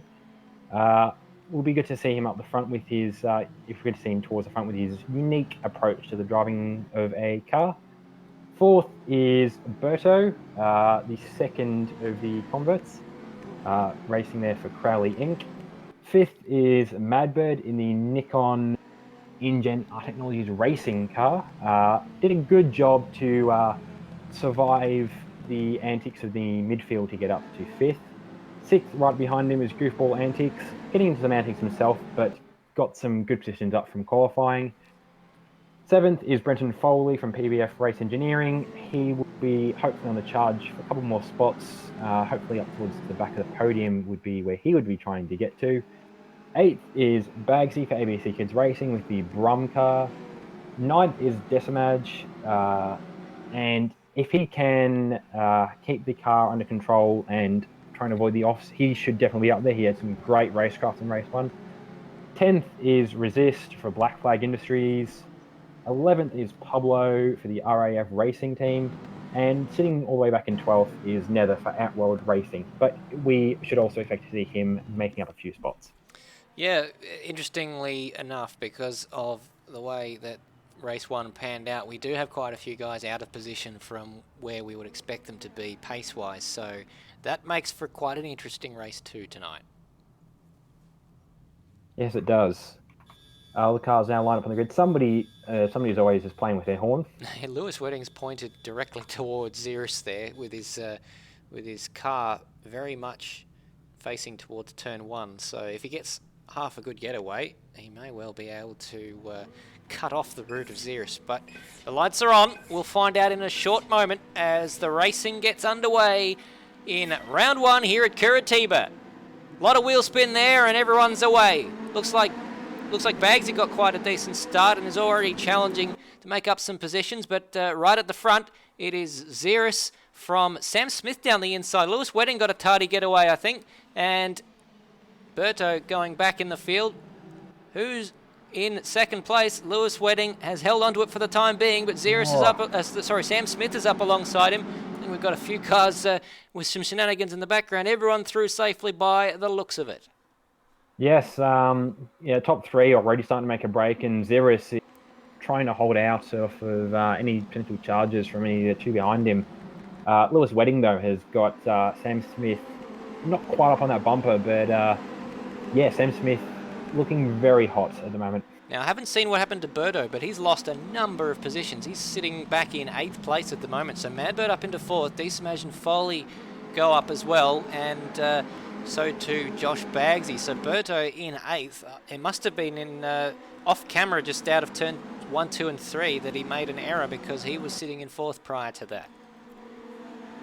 Yeah, not a great first lap. But he's got the pace to get back up the field if he can avoid any of the antics. Yeah, now Madbird put up with a lot of pressure in the first race, and I expect him to have to put up with a lot of pressure in the second race because he has got some pretty quick guys behind him in Bretton Foley and Decimage. He doesn't know which way to go because they're both equally a threat to him at the moment. They're chasing him all the way to the inside. It's big surprise. Race 1, these 3 were in a battle pack. Race 2, they're back at it again. They certainly are, but Madbird holds on for the time being and lets Foley and Decimage sort it out amongst themselves. Meanwhile, Sam Smith is pretty close to the race leaders in Lewis Wedding and Ziras. Now, Ziras had started to skip away a little bit, but now Lewis Wedding, here he is, going down the inside into turn 4, and has he got the job done? They're going to make it side by side. Sam says, thank you very much. If you guys go off, I will take the lead if you don't mind. But Ziras does mind. He's held onto it for now, and all of a sudden, Lewis Wedding, he's going to take to the grass, and it's going to lose their positions. Lewis Wedding, the guys behind weren't close enough to take advantage, so he hangs on to 3rd, but now Sam Smith is in the wheel tracks of Ziras, a 10th behind. I think by the look at it there, Sam might have fainted in the direction of Lewis. It caused him to possibly jerk off the track because Sam was getting very there's a word. There is a word. I'll save you for that. Sam Smith is absolutely all over Ziras right now, so someone's woken him up. He wants to win this race and took a lot of speed through that final corner and down the inside. Who's the braver man under brakes? It's going to be the favoured line to Ziras, but Sam Smith with the inside may well be able to block him and holds on, does he? It's going to be close. Sam Smith for the lead of the race, and he's got it. Great pass there from Sam to set it up all the way back at the last turn and even just have the same pace to pull alongside Ziras, and then just had all the position to work with and didn't Oh, but Ziras has had a look he's there, coming a back. late lunge, and I don't think Sam was expecting that. They go side by side. Sam's hang out onto the marbles. He'll have the inside for the next corner. He's managed to carry a lot more speed through there than I was expecting, but Lewis Wedding is fighting back strongly as well. Sam doesn't know which one to cover. Now Ziras is going to lose out to Lewis Wedding. A lap ago, this is where Lewis Wedding lost out, but Sam's wide, and Lewis Wedding will go through into the lead. No, Sam hangs on to it, and it's who do you want to guess is going to come out of the corner in the lead, because Lewis Wedding and Ziras, they're 3 wide for the lead of the race. Sam Smith on the inside, Ziras behind him in his wheel tracks. Lewis Wedding was nearly in the lead a moment ago. Now he's in third. He ducks to the inside, feints. Ziras, this is a committed move this time. Oh my goodness gracious me. Sam Smith out there in the marbles, almost going to lose 2 spots in that last turn.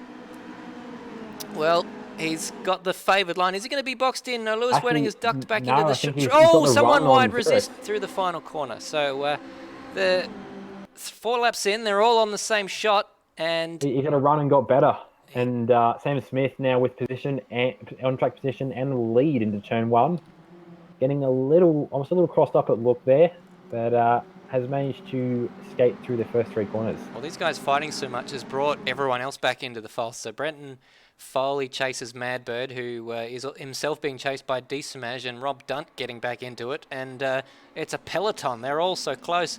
Ziras takes back the lead of the race from Sam Smith. So Sam Smith has found some pace from that first race. And the trouble is, it's so difficult to make the pass stick because they don't have a lot of power, and the slipstream can be quite effective.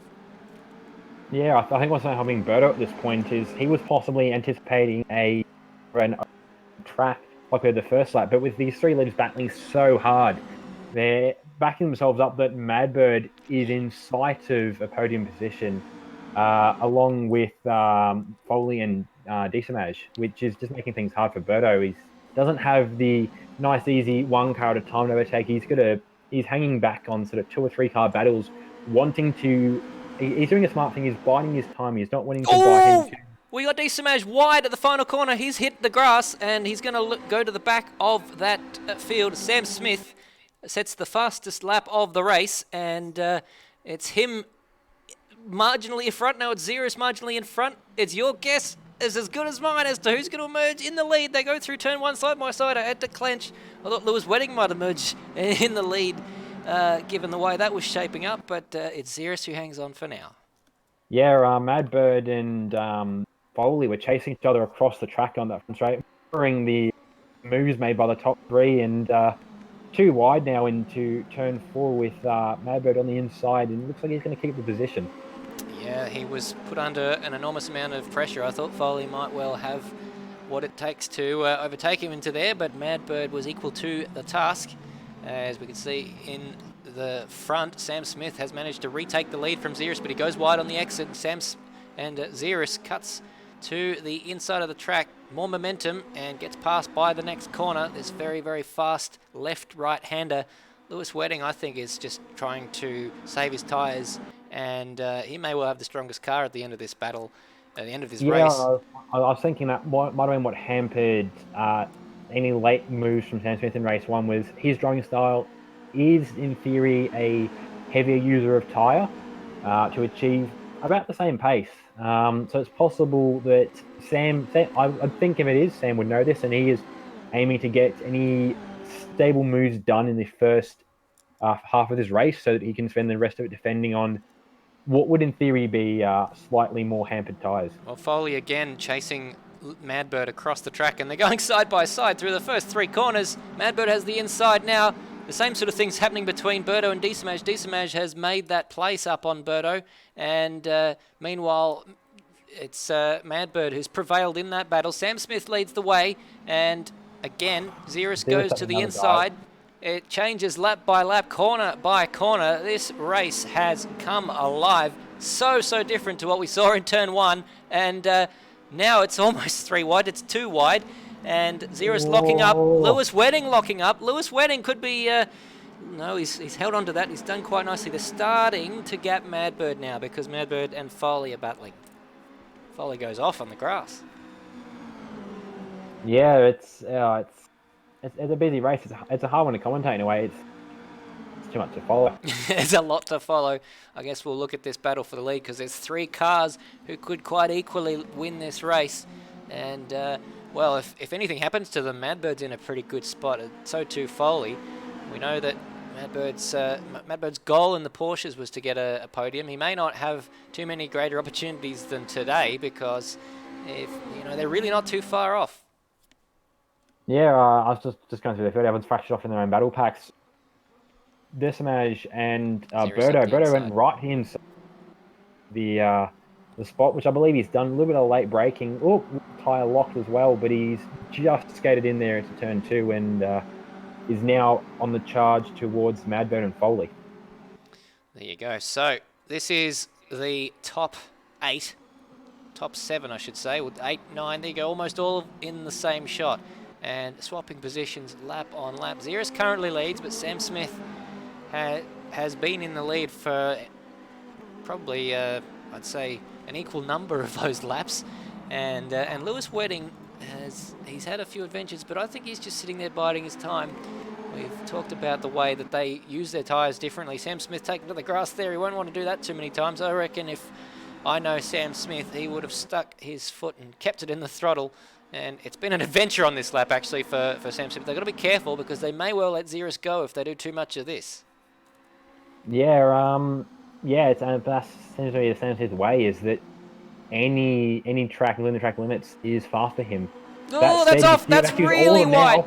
He tried to carry way too much speed there, and this is what Ziras wanted. This may well be a crucial break in this race. He sets the fastest lap of the race. He's trying to break the back of them, and now it's Lewis Wedding who's got to do all the work. It was Sam Smith who was keeping Ziras honest, but now that he's seen that Sam Smith is starting to struggle a little bit, Lewis Wedding has to respond.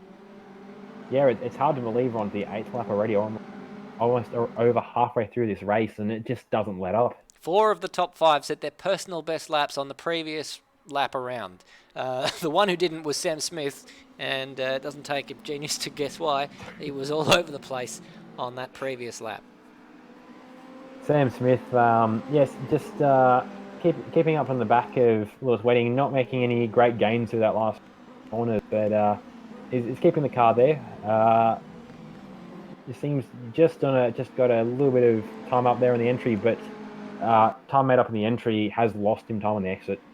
Now Foley, having made the place up into 4th ahead of Madbird, is starting to stretch away a little bit, and in terms of the first sector times, just took a 1/10 of a second out of Madbird, starting to edge away. Madbird seems to be fairly safe in 5th to Decimage, and Berto, they seem to be still occupying the same piece of circuit, and 3 seconds behind. Yeah, it's all over the shop. Ziras, I'd say, is now starting to break a gap away from Lewis Wedding. Currently sitting just over a second on the way down into turn 1. Contact there from Decimage and Berto, and we've also got Bagsy and Resist having their own battle. So fights going on up and down the race in the grid. So this is fantastic. Now the goofball antics and Pablo, we haven't seen much of them this race, so we don't actually know what's happened to them so much. But certainly ahead of them, it's 2 by 2. I believe Goofball may have fallen off camera early, and he's just struggling to get the speed up. Pablo just suffering from a lack of speed, and Nether probably still getting used to the cars. Well, Josh Bagsy, having made the move up on Resist, is coming under some pressure again, and we've seen a lot of this. It's once you get the move done, you've got to have a few goes at it to make it stick. As Ziras, having set a handful of fastest laps in a row, 26.1, quite significantly faster than anyone else on the track, is starting to edge away 1.5 seconds ahead of Sam Smith. The battle now is between Sam Smith and Lewis Wedding. In fact, did we see Sam Smith gain that place up on Lewis Wedding? Because he's about to lose it again. Yes, I don't believe we actually saw it, but yes, he did. This is XL spec racing right here. Nose 2 bumper. They've got to be careful because Brenton Foley's going to join that battle very shortly, and he may well be angling for a podium. finish. He is. He is closer to the back of Wedding than Sam is to the back of Ziras, gaining again on that margin. So it's going to be potentially a 3-horse race here for second in a lap or two. Yeah, the face of this race has changed quite a bit. We've got Decimage in the background defending from Berto, having made that move up. So Berto, not quite the force he was in the first race. Sam Smith, stronger than he was in race 1, but he may well end up in the same position if he can't hold off these two behind him. It's a tall order, and given the way he drives, he will be struggling for grip on those tyres towards the end of the race, I should think. Yeah, that's Foley just throwing a wheel or two on the grass there. He's chased up towards the top 3, but he is definitely making up time on them. Gap looks to be about double Ziras. of what Sam Smith is to Lewis Wedding. Oh, there was a little feint to the inside there from Lewis. I don't think that was ever an actual passing manoeuvre, just an attempt to distract Sam. I don't know that Sam will be too phased by that. No, I think the idea was to try and rattle the cage, but from what I've seen, it takes a lot to rattle the cage of Sam Smith. Yeah, if you rattle Sam's cage, Bagsy having a huge moment in the back of shot, and so too Resist. So those two that we saw fighting over the same piece of tarmac earlier on. No. Decimage he put 2 wheels off on the grass or on the inside of the front straight trying to pass Berto, and he's done it. Well, we didn't see how Berto got back past him. There's the replay. You see the two going off in the background, and hopefully the replay will pick up. Yeah, he chased Berto across the track. Yeah, would have had a little bit less grip on the inside two tyres than he would have preferred, but that was nicely done by. Too wide now through turn 4. It's just still going on. Oh, they're nearly back. Yeah, there was very nearly contact there. I think Decimage would have been clenching inside. Berto goes wide. Berto goes a little bit wide, and yeah, it gives the place back to Decimage. So I think Berto would probably have been aware that Decimage was there, and it was excellent driving to avoid a bigger contact. I don't know if there was contact, but it could have been a lot worse than it was there. Oh, it could have been. There could have been a moment of snap oversteer. Well, Foley, I don't know how much time he's taking out of these guys. He was 4/10 faster on the previous lap than second and third place men Sam Smith and Lewis Wedding, but on this lap, I don't know that the gap has come down any further. Lewis Wedding's now having a look down the inside of Sam Smith, and Sam not really fighting that one particularly hard, it has to be said. I think he might have been on the clock, and he might have within himself where he can get past Lewis. If he knows he can pass him and don't go on, he might be waiting. I say that till now, he's going for a pass now. So yeah, forget anything I just said. Well, Lewis Wedding seems to be able to take the faster line around the outside. This is another one of those corners where it seems as though you can take two lines, and Sam Smith was just a little bit tight on the inside, didn't get the drive off the corner, and Lewis Wedding stays ahead for the time being. If anything, this is the corner here that we're just coming through right now is the one that Lewis has struggled with. We've seen him wide and even off a couple of times there during the course of this night's racing, but Sam Smith unable to make any progress there, but he's still all over the back of him. Yeah, the problem with that corner is it's one on the few on this track that's one relatively good racing line, and it is a rather narrow racing. Unless he's really got to run, Sam can't afford to pull off the inside and actually the corner to pass Lewis. So he's stuck behind him there, just trying to eke up close to the back of the bumper, but he can't actually do anything with it. Penultimate lap of the race now. Ziras has a 2.5 second advantage over Lewis Wedding and Sam Smith. Those two more or less nose to tail. Brenton Foley is lapping at around about half a second. He took a fair bit of time out of Sam Smith on the previous lap, but only 2/10 out of Lewis Wedding. That's because they changed positions. So just those last few tenths are proving difficult for Foley to claw back. Yeah, I think it's possibly just tire age kicking in at this. It would be affecting all of them, but it's the front running driver is possibly having a little bit more adeptness on how to control a car with diminished grip.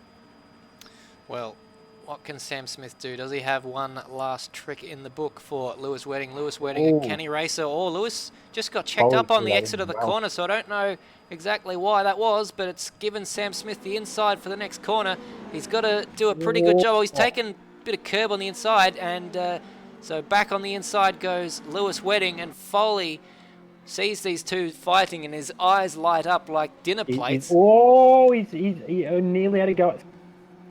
Yeah, he certainly did, and I think he probably thought at that stage, discretion the better part of valour. I reckon he fancies getting two of them. Lewis Wedding immediately goes the defensive route, and Sam Smith stays to the inside. Bit of a bump draft and a fastest lap of the race for Brenton Foley. So is he going to try and bump draft Sam Smith past Lewis Wedding and get himself past as well? It's 3 wide into turn 1. Sam Smith is going to emerge in the lead of this battle.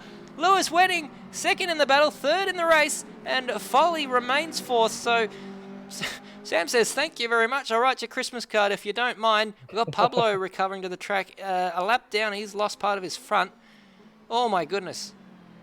Last lap of the race. This is unbelievable. So we'll try and catch as much of this battle as we can. We'll cut to the leader when he crosses the line. But for the time being now, it is Lewis Wedding's made his way back past Sam Smith. Foley going left and right, trying to find the way. Oh, Lewis Wedding's wide, and he's going to lose 2 spots. That is disaster for Lewis Wedding on the final lap of the race. The lap guy, Pablo, gets out of the way smartly.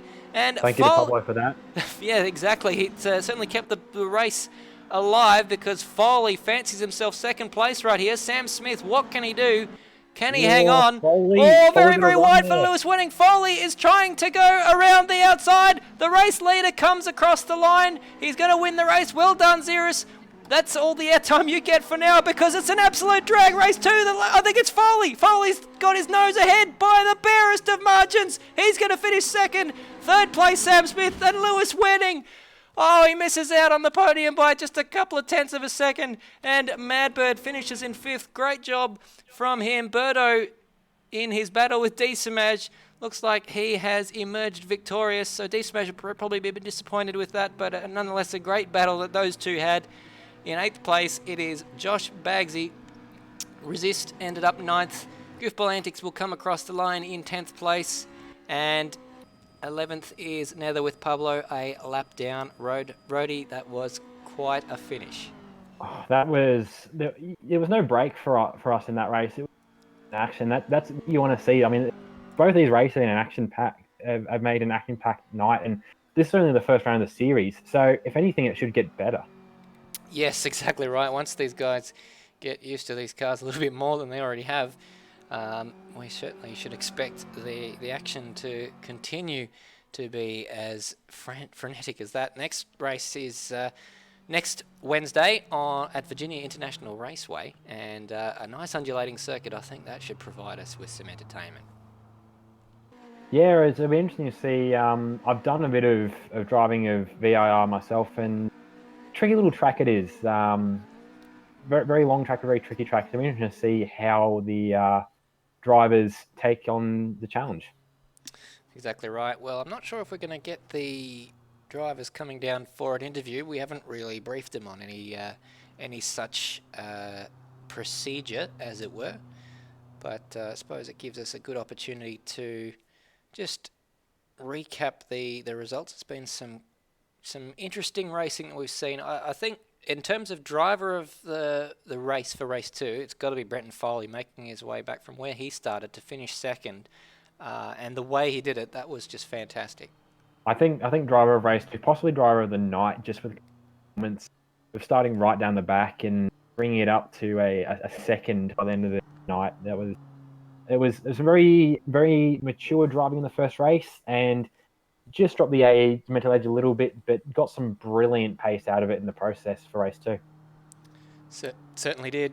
Well, if not him, certainly Ziras with both of those wins, but he did it in very different ways. First race he eked out a margin quite nicely, and in the second race he was in the thick of the action. Ziras, take us through your night, please. Successful practice. Putting some good times on the board, really consistent laps. I carried that over into race 1. qualifying was tighter than I'd liked it to be, but it worked out. And yeah, that was race one. Was just building up the gap and keeping it. And then race two, obviously, was very exciting. I had a lot of fun. It certainly looked like it. And then once I broke the toe, then I noticed the other two were fighting behind me, so I just crept away. Well, there you go, Lewis. You finished second in that first race. It seemed like the toe is very important to stay in with these cars. Once you lost the toe in the first race, Ziras just sort of crept away from you 10th by 10th, but you kept him in it for a lot longer in the second race. Yeah, second race I got the middle sector. I didn't blow it, and obviously Sam was pretty close to me, so we were obviously, as the saying goes around here, nuts to butts for for the first 7-8 laps in that, and yeah, unfortunately, yeah, me and Sam sort of dropped off a little bit, and I did try and give him a bump draft and tried not to fight as much to try and obviously close that gap down, but yeah, once you break the toe down that main straight, it's just about impossible to get it back, barring a driver error, and Ziras didn't make it, so from then on it was just a battle to the end for second. There you go, and in the end, missing out, probably heartbreaking, the final lap, just making a small mistake, losing 2 positions. Yeah, I noticed on the other couple of laps where I tried to run a little bit wider and get the better exit that I'd stuffed it up a couple of times, and I thought, okay, last lap they might try and send it up the inside, so I took it a bit narrower. I was sort of boxing in a little bit with obviously where Sam was, so I didn't want to run too wide and cause an accident. And yeah, just outbroke myself by about 5-10 meters, and I was just a passenger just watching, obviously, Foley and Sam battle it out to the line. There you go. Well, nonetheless, congratulations on your podium in race 1, and thank you for giving us some fantastic action in race number 2. Turning our attention to Sam Smith, 2 podiums, third and third, but that really doesn't tell the whole story, Sam. No, and that second race I really probably should have held on. I was pushing too hard just for second place rather than worrying about working together with Lewis, because he pushed me. We should have kept doing that. And then right near the end, when I let Brenton catch up as well because we were fighting too much, that was.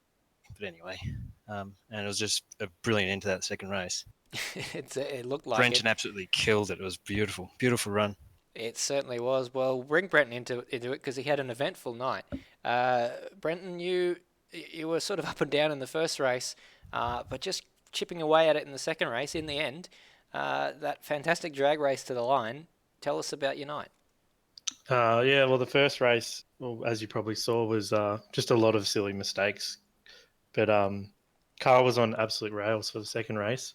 Hard to catch Lewis and Sam for a while. Once I got in the draft, it was much easier to catch up to them, and them battling helped heaps. But once I got up there, I had to give it a go.